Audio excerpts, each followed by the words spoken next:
Greetings and welcome back to the world of the imagination. I'm your host, Tom Bergeron.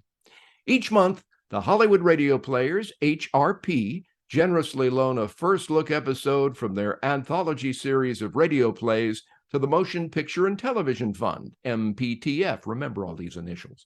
These radio plays from the golden age of radio are offered not only for your entertainment, but also to raise desperately needed funds for MPTF. For 100 years, MPTF has provided crucial assistance to people of all ages in the entertainment community. Using original scripts from broadcasts first heard during the golden age of radio, these plays are performed by the HRP actors in an innovative Zoom radio hybrid unique to HRP, often with sound effects, special effects, era-specific props, and costumes. This is radio you can see. This month, the Hollywood Radio Players are excited to bring you a comedy, The Life of Riley, a popular radio sitcom of the 40s. As some of you probably know, it also became a popular TV show of the 50s. Starring William Bendix as the bumbling but big-hearted factory worker, the show actually won an early Emmy for a story written by, ready for this, Groucho Marx. The show was even co-developed by one of his brothers, Gummo Marx. Happily, Karl Marx wasn't involved, not a comedy guy. This episode, Thanksgiving with the Gillises, aired on NBC Radio November 29th, 1947. It's a comedy of errors about two best friends trying to one-up each other with hilarious yet poignant results. A catchphrase, "What a revolting development this is!" was often wailed indignantly by Riley throughout the radio series. It actually became a wildly popular expression in America throughout the 1940s. And it was even used decades later by The Thing in the 20th Century Fox Marvel film, The Fantastic Four. The Hollywood Radio Players often play several roles in the same show and alternate directing, editing, creating sound and special effects, music, and more. In this series of monthly programs, none of the decades-old radio scripts have been altered to adapt to our modern sensibilities. All reflect the language, attitudes, and culture of the era in which they were written to preserve their authenticity and history. These are cultural time capsules. I have a long history with MPTF. They're facing serious financial challenges, which the pandemic only intensified. I hope you'll consider making a tax-deductible donation of any amount by clicking on the link below. The Hollywood Radio Players are streaming a new episode of Golden Age radio plays once a month. You can find them all at hollywoodradioplayers.com, and you can follow the HRP on YouTube, Instagram, Twitter, and Facebook. Please click the like and subscribe buttons below to see upcoming episodes. Lee Purcell, Michael Carnegie, and the MPTF staff are the producers of this collaboration between the Hollywood Radio Players and MPTF. The Life of Riley was directed by HRP member James Tripp and edited by Michael Carnegie. Sit back, get ready to laugh. Enjoy the show.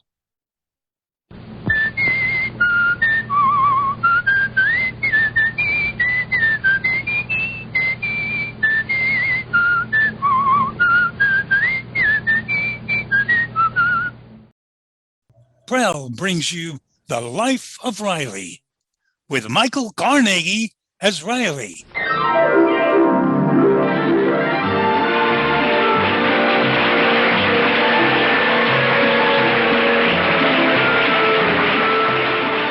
Well, first it was Thanksgiving, as that fresh cranberry stain on your vest will indicate. And today we find Chester A. Riley thankful that it's all over. But a few days before Thanksgiving, Riley was singing a different tune as he was walking home from work with his friend, neighbor, and co-worker, Jim Gillis. Hey, wait, Gillis, let's go down the street here. I got to pick up our Thanksgiving turkey at Al's Meat Market. Oh, I'm glad you reminded me. My honeybee told me to pick all ours up too. Ah, great guy, Al. You know, at our house, all four of us like the drumstick, and nobody likes the, whatchamacallit. So this year, Al promised to give me a turkey with 4 drumsticks. How is that possible?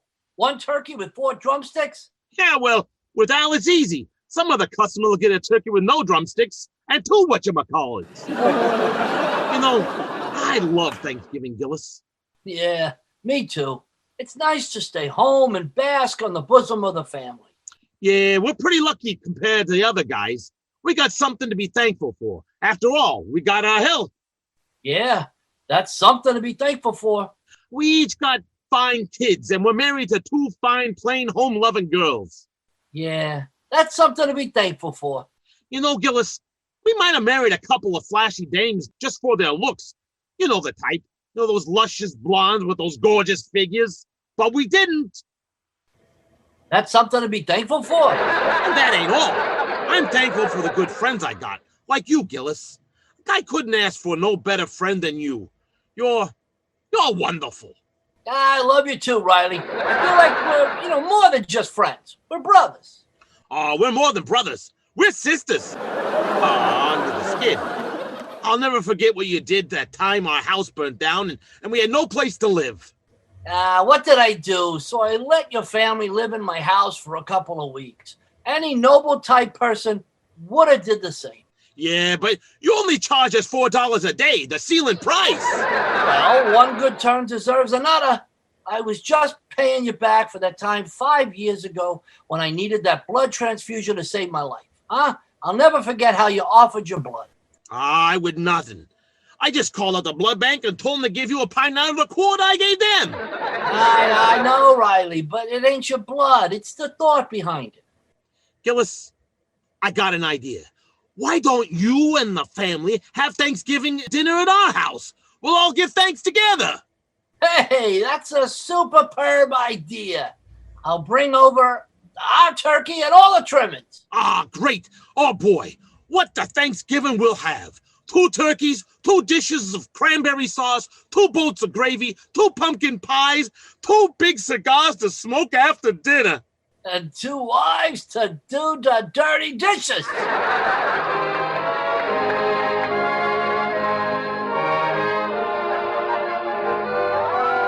Chester Riley, how could you go and invite the Gillises for Thanksgiving dinner without telling me? I'd like to feed my guests, and we've only got 1 small turkey. Relax, Pigs, relax. I also invited their turkey. Oh, no, that's not right. Let our guests bring food.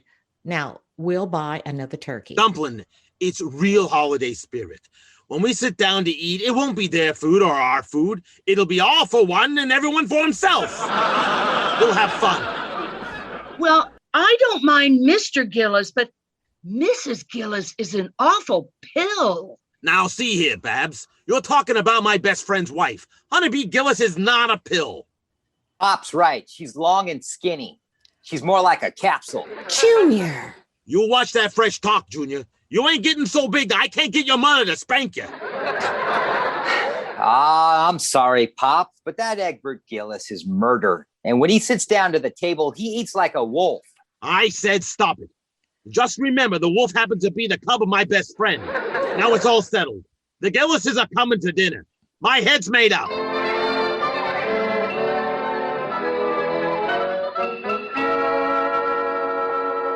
Hey, hurry up, Riley. We'll be late for work. So anyway, Gillis, when I told Peg and the kids that you and the family was coming over for Thanksgiving dinner, they was thrilled. You know what they said? How should I know what they said? I ain't the kind of a next-door neighbor goes around eavesdropping. Well, they said, Riley, that's a wonderful idea. Oh, fine. And tell Junior not to worry. I'll see that my Egbert doesn't eat like a wolf. Gillis, you heard? Well, ever since that cut-rate dentist filled my tooth with copper, my ears pick up like a radio. Now, come on. If we're late one more time this month, the boss will blow his top. Quit your worrying. Mr. Stevenson went out of town for Thanksgiving. No, he's staying here. Only his family went away. The chauffeur told me. Oh, well, then, we better snap it up. Oh, hi, fellas. Hiya, Sharky. Hi. Hey, heard the news? Bodkin quit his job. You mean the foreman? Benzedrine Botkin? Yeah. No kidding. Who's going to be the new foreman? Nobody knows yet. Stevenson's going to announce somebody after Thanksgiving. Oh, that's a great job. I wonder who's going to get it. Yeah, I wonder. Every guy in the plant is angling for it. All sorts of schemes going on. Well, I got to go, fellas. Hey, Sharky. Oh, what's that you got wrapped up in that newspaper? Oh, this? Yeah. Well, just some petunias I picked up for the boss's desk. Ain't that disgusting, Riley? What some guys won't do just to butter up the boss. Positively sickening. Now, me, I don't mind putting in 8 hours of hard work for Stevenson, and I'll gladly work overtime for time and a half. But when it comes to playing up to him, I draw the line. That's when I revolt. I'm with you, pal. I revolt too. Yes, sir. We're both revolted.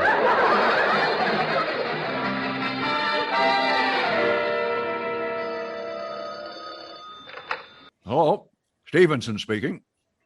Hello, boss. This is Gillis. I just heard you're going to be a bachelor on Thanksgiving. Well, me and the family would love to have you break bread on us. Well, say, that's awfully nice of you, Gillis. I think I can. Oh, but hold on a moment, will you? My other phone's ringing. Hello. Hello, boss. This is Riley. Hey, well, what are you doing for dinner on Thanksgiving? You invited Mr. Stevenson. Well, sure. He'll let me know definite tomorrow, but he'll come. Oh, yes, sir. I'm out to get that foreman's job, Dumpling, and this will cinch it. How? Well, while you're stuffing his stomach with turkey, I'll be stuffing his head about how good I am. Oh, you can't do that, especially with the Gillises here. Oh, the Gillises won't be here. I'll invite them. Well, you couldn't do that. It isn't fair.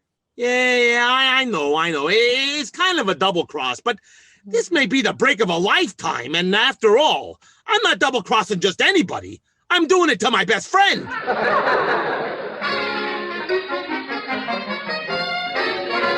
But honeybee, don't you get it?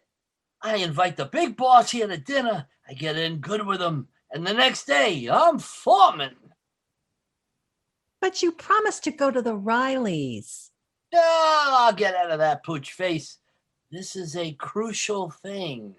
Now, leave everything to me. Vision of loveliness.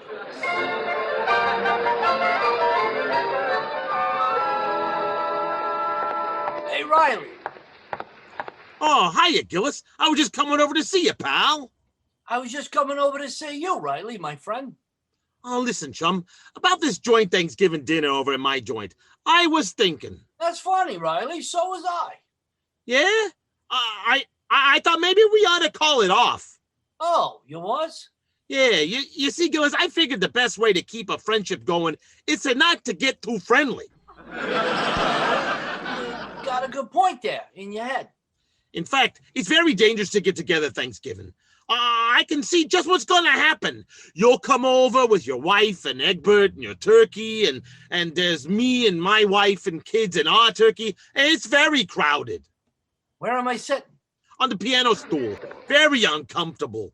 Everybody's nerves is on edge.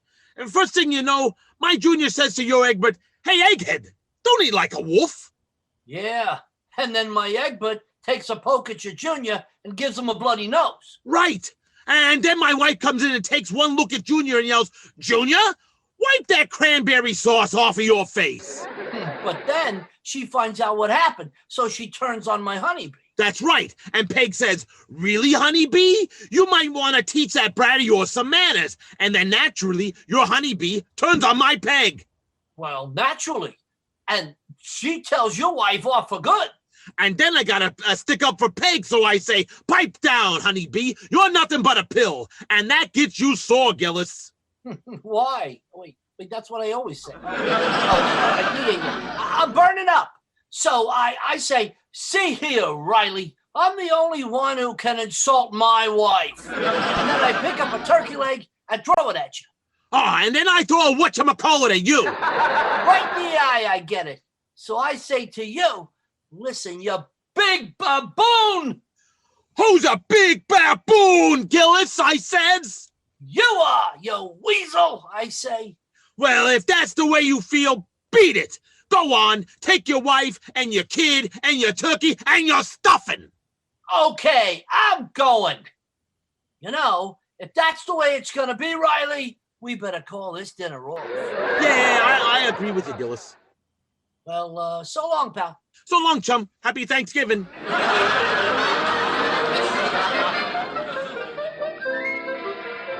We need some more rivets, Gillis. Oh, yeah? Oh, quitting time, Riley. Okay. You know, I sure am glad we called off our Thanksgiving dinner. Yeah, much better. We should each have a quiet dinner with no headaches, except our wives. Yeah. You're right. Oh, Riley. Hey there, Riley. Mr. Stevenson. What's he doing in the shop?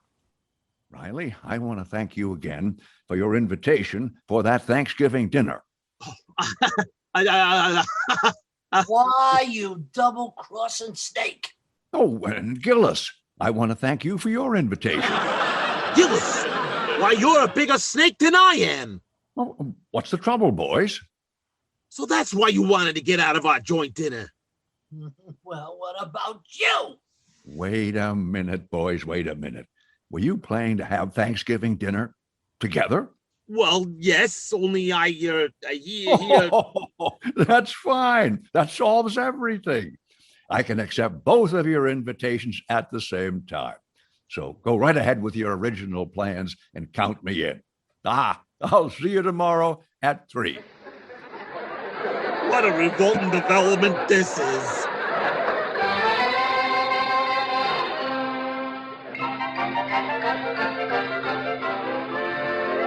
Jimsy, I thought your boss was coming here for dinner. No, saccharine lips. It's all changed now. We're all gonna eat at Riley's. Oh, but Egbert's been invited to Artie Meyer's house. Good. Maybe it's better my boss don't see Egbert. Things are tough enough. Oh, all right. We'll go. Even if it is Riley's house, you can still drop a few hints about the foreman's job. Oh, no. That's out. Riley and me made an honorable deal, and hitting wouldn't be croquette. I guess you're right. It's not the honest thing to do. But I got a better plan. We're bringing a turkey, and Riley's got a turkey. But what do we need 2 turkeys for? Yes, one will be enough for 7 people, especially the portions Riley serves. So I'll sell our gobbler and buy the boss a box of his favorite cigars. They'll put us in solid. Oh, Gypsy, you're so clever. Yeah, I am, ain't I?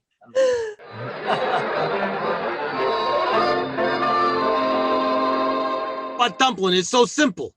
Gillis is bringing the turkey and we got a turkey. What do we need 2 turkeys for? Well, yes, it is a lot. And today with the food shortage. Sure. So I'll sell our turkey and buy the boss a cigar lighter. It's patriotic to say food, and the boss will love me for the lighter. Well, now wait, Riley. Poor Gillis. I bet he'd love to borrow my brain. Well, I don't like it, Riley. It's underhanded and, well, it's just not fair. I know, Peg, but you don't understand. This is business, and in the business world, it's like a jungle, beast against beast. That's the only way to get ahead. So don't worry. When I'm foreman, you'll give thanks that you're married to a beast like me.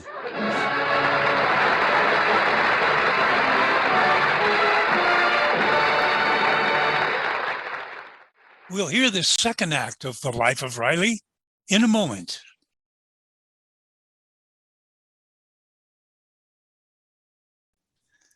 And now back to The Life of Riley with Michael Carnegie as Riley.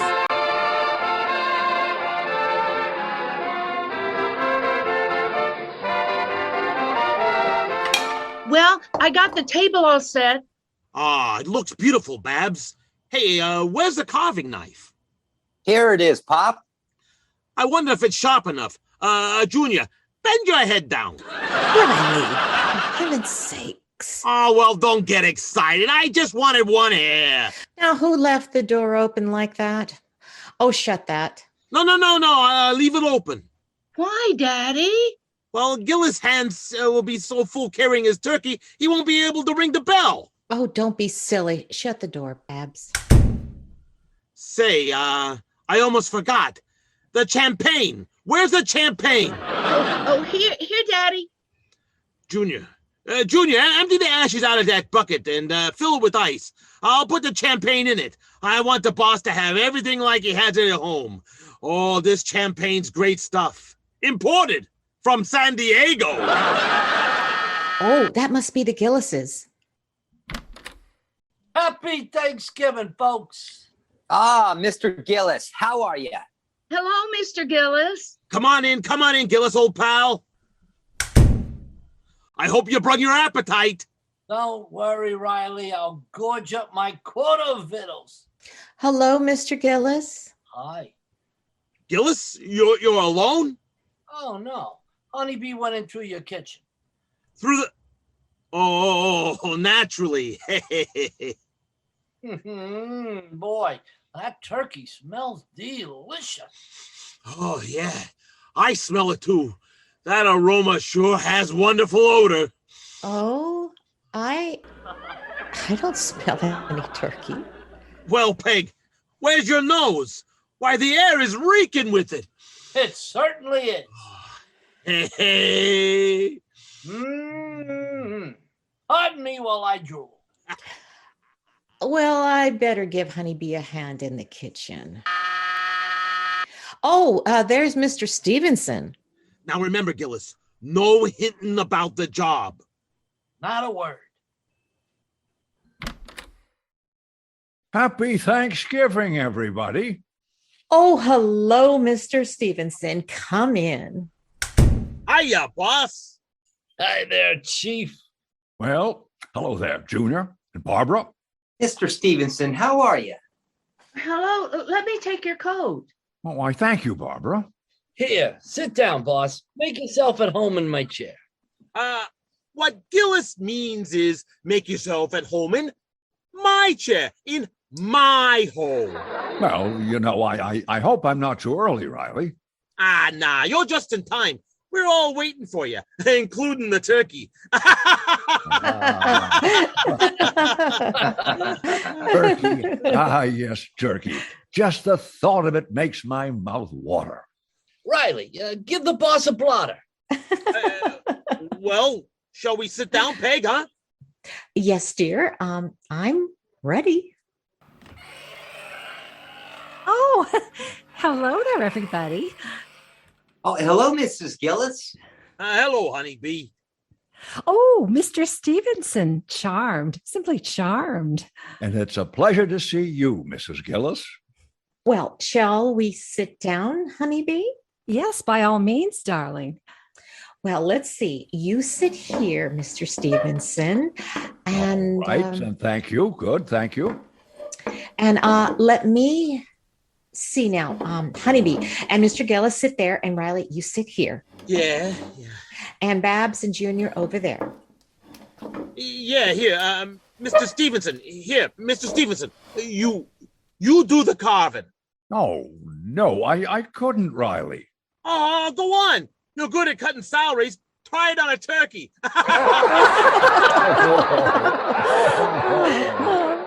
Well, all right, Riley, all right.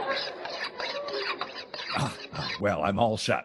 So bring on the turkey. Okay, bring on the turkey. Yeah, bring on the turkey.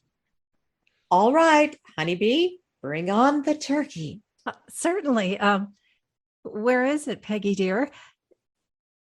Why, in the kitchen where you put it? I didn't put it anywhere. Where'd you put it, darling? Something wrong, folks? Don't worry, boss. We'll track it down. Gillis, where's the turkey you brought? Oh, I didn't tell you. I didn't bring any. You didn't. Well, where's the turkey you had? Oh, Well, that's right. I didn't tell you. We ain't got it. Oh, dear. Oh. You see, we thought you were. Oh! Oh, dear. Oh, my. Well, now, Jimsy, run down to the delicatessen and see if you can get some turkey. Hurry. Okay, sit tight. Excuse me a minute, folks. Oh, Riley, say something. I read in the magazine once that sardines have more vitamins than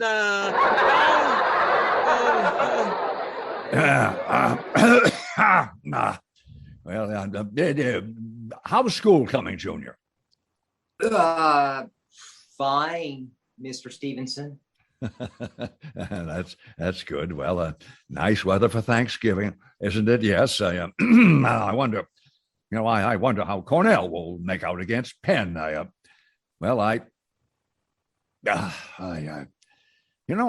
was thinking of going to see that new play at the Madison tonight, but I hear it's a turkey. Oh, come on now, folks. Just because there's been this little mishap with the turkey doesn't mean we all have to be so glum. Who wants this carving knife?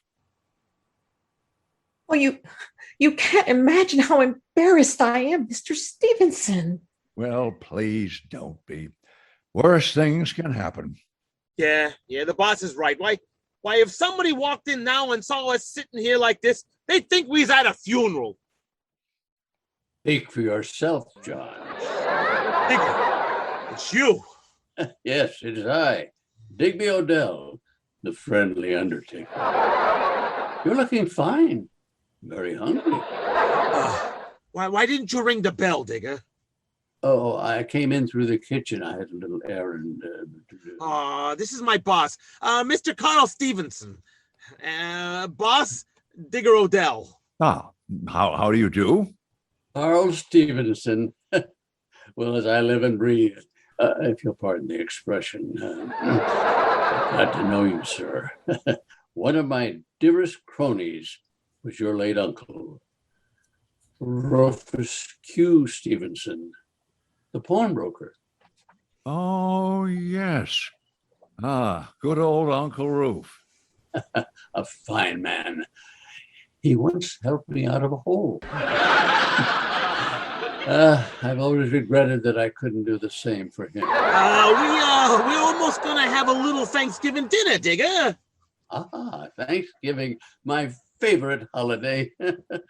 Started out by the Pilgrims. One of them was my ancestor, Roger Odell. Really? Yes. He started the family profession a stone's throw from Plymouth Rock. Gee, a pilgrim. The very day they landed, they were attacked by a ferocious band of Iroquois. And Roger Odell personally made 50 Indians bite the dust. Wait a minute, Digger. He killed 50 Indians? Oh, no. The others killed them. But Odell made them bite the dust. Well, toodaloo. Oh, we'd ask you to stay for dinner, Mr. Odell, but... Oh, no, thank you. My family and I are invited at the last minute to be the guest of J.J. Gabriel. Oh, yeah. He's the town's biggest undertaker. Oh, yes. He does a land office business. You're eating dinner at his place? I have to, for business reasons. So I thought I brought you over a turkey, all cooked and ready to serve. Digger, you brought us a turkey? Yes, I laid it out in the kitchen. Oh, Digger, you saved my life. I did? Well, it's a holiday after all. Oh, thank you very much, Mr. Odell. I really must go. Gabriel is waiting for me outside.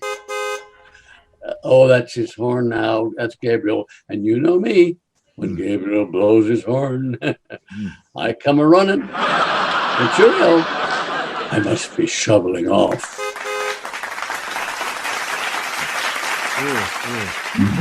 Boy, you guys sure saved our life with this turkey, eh? Gillis, can't you be quieter? You sound like the super chief. Upon my word, Mrs. Riley, I haven't had a meal like this in years. Neither have we. Oh, Junior, why, that's no way to talk. Don't yell at the boy, Dumpling. He only means we can't eat like this every day with the salary I get on the job, with the job I got now. Here, have some more of my turkey, boss, huh? Riley, no hinting. No.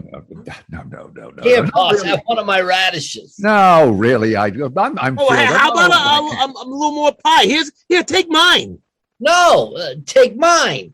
I ain't bitten into mine yet. Coffee, boss? Not another morsel, the two of you. All I want now is to fall into a soft chair and smoke a good cigar. Oh, well, here. Smoke a whole box, huh? With my love. Light him with this nifty lighter, right from my heart. I thank you, boys, but it's very nice of you, but you really shouldn't have done it. I didn't expect any presents. Forget it, boss. Well, shall we go in the other room? Yeah, no, wait, let's drink a toast. Good idea. What'll we drink to? Let's drink to the health and happiness of the new foreman. Oh, and you know Riley. Well, I sort of guessed. And you know too, Gillis? Well, I know what a great executive you are, boss. So there's only one man you could pick. Get ready, honeybee. So excited. Well, then I'm glad you men like the man of my choice. So here's luck to the new foreman, Joe Beamish. To Joe Beamish. Joe Beamish? Yes, Joe Beamish. Fine fellow. Gillis, hand me that ashtray, will you? Get it yourself. Don't be rude. Is something wrong? Riley, what's the matter? What's the matter? Making Joe Beamish foreman? After all we did for you? Some gratitude. What Riley's saying. I'm endorsing his page yet. No, wait a minute. No. When you opened up the plant and you couldn't get no help, who gave up a good job to go to work for you? We did. But where was Joe Beamish? Go on, Riley. Give it to him good, huh? Right in front of me. Oh, no, but Riley. During the war, we could have got better jobs for more pay, but we stuck with you. And where was Joe Beamish then? He was flying a plane over Germany. Germany! That's a fine place to be with a war going on.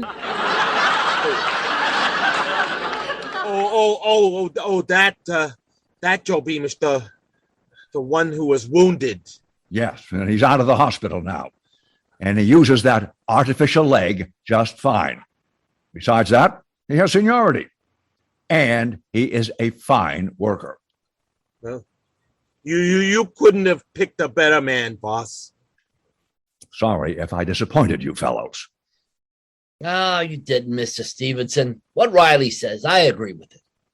Honest, I ain't disappointed either. Joe Beamish deserves the job. That's the way to talk, dear. I don't mind if you're not foreman. Oh, sure. Why should you mind, Dumpling? After all, you got plenty to be thankful for as it is. You're still young and good looking. You got a son who's handsome. You got a daughter who's gorgeous. And you got a husband who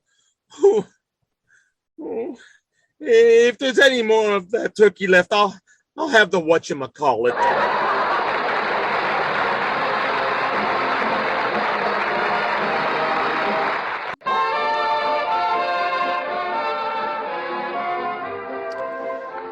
Well, it ended up a nice dinner after all.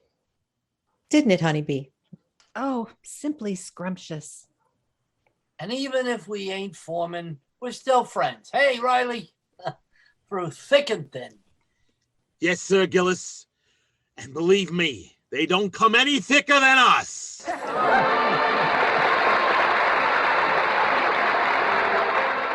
Oh, she was the Duchess's daughter. Her finery was just so. She washed them all as to water with wonderful ivory snow. Ah, yes, wonderful ivory snow. The soap that's so kind to your hands. You just know it's kind to sheer nylons and dainty lingerie.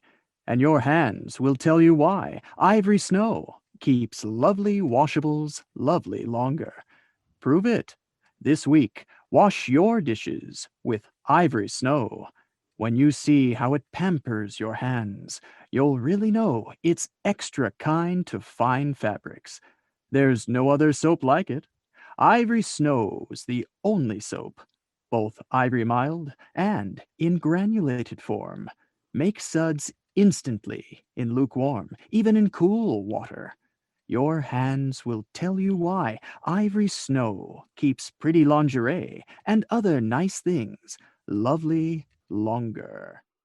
Oh, wonderful ivory snow.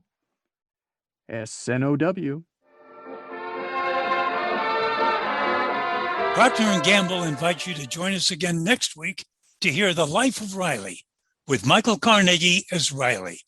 The script is by Reuben Ship and Alan Lipscott. Sound effects and editing by Michael Carnegie. Mrs. Riley and singer 2 is Dave McAllister. Their son Junior is Chris Frost. Their daughter Babs and the Prell spokeswoman is Gay Jones. Mr. Stevenson is Dana Kelly Jr. Mr. Gillis is played by Jake O'Flaherty. Honeybee and singer number 1 is Nancy Wilson. Digger Odell is Ed Williams. Our second announcer is Josh Horowitz. The Life of Riley is directed by James Tripp, who also played Sharky and singer number 3. This is David Westberg, reminding you that for radiantly clean, lovely hair, get the shampoo in the tube. Prell, Prell Shampoo. And listen again next week when Prell brings you The Life of Riley. Good night. This is NBC, the National Broadcasting Company.